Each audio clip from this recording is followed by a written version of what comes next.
groupe qui marche bien, mais toujours c'est flatteur quand quelqu'un nous parle être sélectionneur équipe de France. C'est un grand pays, c'est un grand pays de football, mais ce pays de football il est malade depuis 12 ans. Malheureusement, ils n'ont pas compris cette dernière honte qu'ils ont fait pendant la Coupe du Monde Afrique du Sud. Ils n'ont pas guéri cette ambiance, ils n'ont pas guéri ces relations, ils n'ont pas éliminé toutes les pourries qu'il peut avoir dans un groupe quand qu'il a fait cette démarche Afrique du Sud. Pour ça, cet échec dernier, c'était presque prévisible. Alors ça c'est l'échec, évidemment le traumatisme de Naïsna qui n'a pas été évacué. Sur le refus de Didier Deschamps, est-ce que vous, Vaïd, vous comprenez, en tant qu'entraîneur et sélectionneur, vous comprenez qu'on puisse refuser le poste de sélectionneur de l'équipe de France? Vraisemblablement, Didier est au courant beaucoup de choses qu'on ne dit pas ouvertement. Parce que je pense que depuis 12 ans, il y a un discours, je pense que double discours de tout le monde, de la responsabilité de la fédération, de le président, de le sélectionneur, de les gens qui entourent l'équipe nationale. Il n'avait pas un discours de sincérité et de transparence nécessaire pour guérir. Il faut d'abord avoir une analyse de beaucoup de choses pour trouver une synthèse derrière ça. Et Didier Deschamps, qui était plus proche de Laurent Blanc et de l'équipe nationale, ils savent pas pertinemment qu'est-ce qui s'est passé exactement dans sein de ces groupes. Souvent, l'image d'un groupe, on cache certaines choses, mais quand je vis le comportement de l'équipe pendant le dernier Coupe d'Europe d'Euro, récemment, cette équipe était vraiment malade et elle n'a pas guéri depuis la Coupe du Monde de l'Afrique du Sud.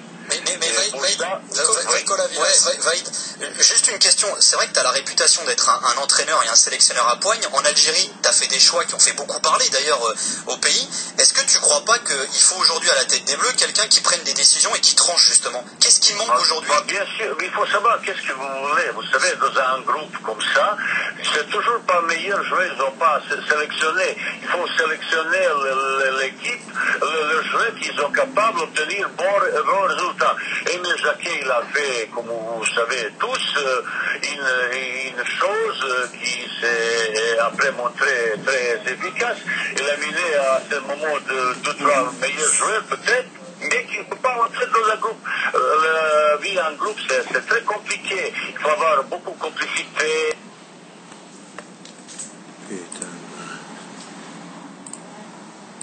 Quand je vis le comportement de certains gars pendant les matchs, mais c'est inacceptable. Ça veut dire quand vous voyez quelqu'un qui donne pas qu'est-ce que vous attendez de lui, il faut le remercier, il faut quelqu'un d'autre, parce que l'équipe nationale c'est quelque chose de sacré, c'est quelque chose énorme et tout le monde il va appliquer, accepter les normes de comportement de l'équipe nationale. Karine Galli, une question. Vous disiez très justement que Didier Deschamps était un homme à poigne. Il a été en tant que joueur sur le terrain et aussi en tant qu'entraîneur où il a pris parfois des décisions compliquées, où il a eu aussi des conflits avec certains des joueurs qu'il a coachés. Est-ce que vous pensez que Didier Deschamps était le bon candidat pour l'équipe de France et était l'homme qu'il fallait chez les Bleus pour justement guérir cette équipe malade, comme vous dites? Bien sûr, il avait beaucoup de légitimité. D'abord, comme joueur, il a un passé énorme. Et plus comme entraîneur, il a montré ses qualités. Il a entraîné l'équipe très difficile. Son parcours à Monaco, à Marseille, il est à sa faveur. Mais je dis encore une fois, là, il faut avoir beaucoup de courage, beaucoup de personnalité, avoir crédibilité pour s'imposer vis-à-vis d'un groupe. Et si vous voyez, si un joueur n'accepte pas, ou si deux, trois joueurs n'acceptent pas ce comportement qui est nécessaire pour obtenir des résultats, il faut le remercier, c'est tout.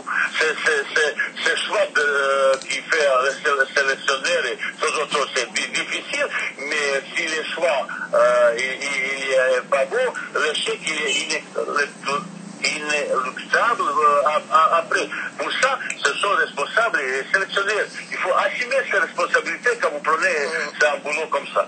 C'est clair, on a bien compris en tout cas, et c'est vrai que le discours de Vahid est toujours aussi c'est un gars comme ça qu'il faut. Vahid, en tout cas, ça se passe bien avec l'Algérie. Tiens, on a appris que Djebour pourrait aller à l'OM.